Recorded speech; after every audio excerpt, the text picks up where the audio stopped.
LeBron James had another triple-double, but it came in a losing effort. Now, Tyronn Lue, the coach of the Cavaliers, said that he won't be resting any of his players until the Cavs clinch the #1 seed. But the King played almost 47 minutes versus the Hawks. And if you hadn't heard, the Cavs led by 26 going into the fourth and lost the game. Bron has averaged 43 minutes over his last 5. So, Dylan, legit or nah? The Cavs need rest more than they need the #1 seed. I don't think so. You know, I'm sure rest could do this team good. Rest can always do anyone good. But for where they are, what are you going to do now? Rest? There's 2 games left. They've got a game tomorrow against the Miami Heat. And I'm sure they're all going to be tired. And they may not play the typical amount of minutes, but the full-blown rest guys.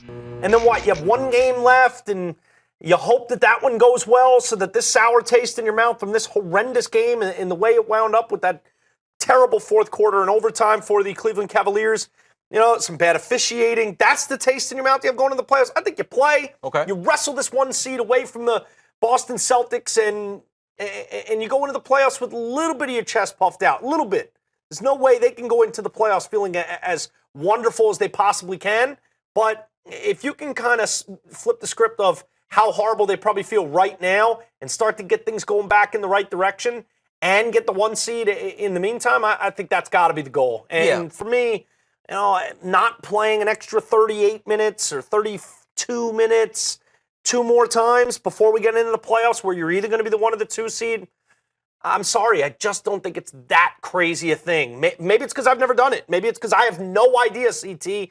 But the way I look at it, the way I look at these conditioned, you know, fine-tuned premier athletes, and especially LeBron, I know the miles have added up with all the Olympics and the 6 straight finals and everything that he's asked to do on this team.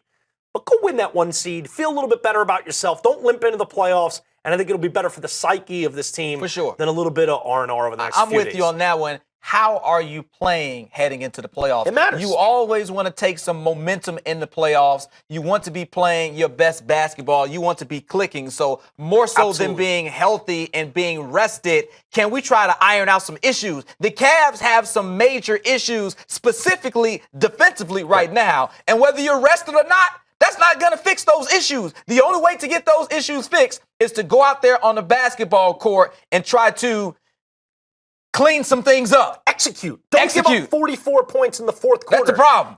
You know, get things going. Start developing better habits now. Even though you only have 8 quarters left to do so, make them a good 8 quarters, and then maybe things will have bottomed out from the fourth quarter of today where they give up 44 points, lose the 26-point lead, and it bottoms out. And all of a sudden you say, okay, that actually is in the rearview mirror. Let's start this thing in earnest in round 1 of the playoffs as hopefully the 1 seed. But I completely agree. Have to play. You have to go out there and play. And we'll see if Tyronn Lue does choose that, because it certainly seems like they really need to iron out those problems.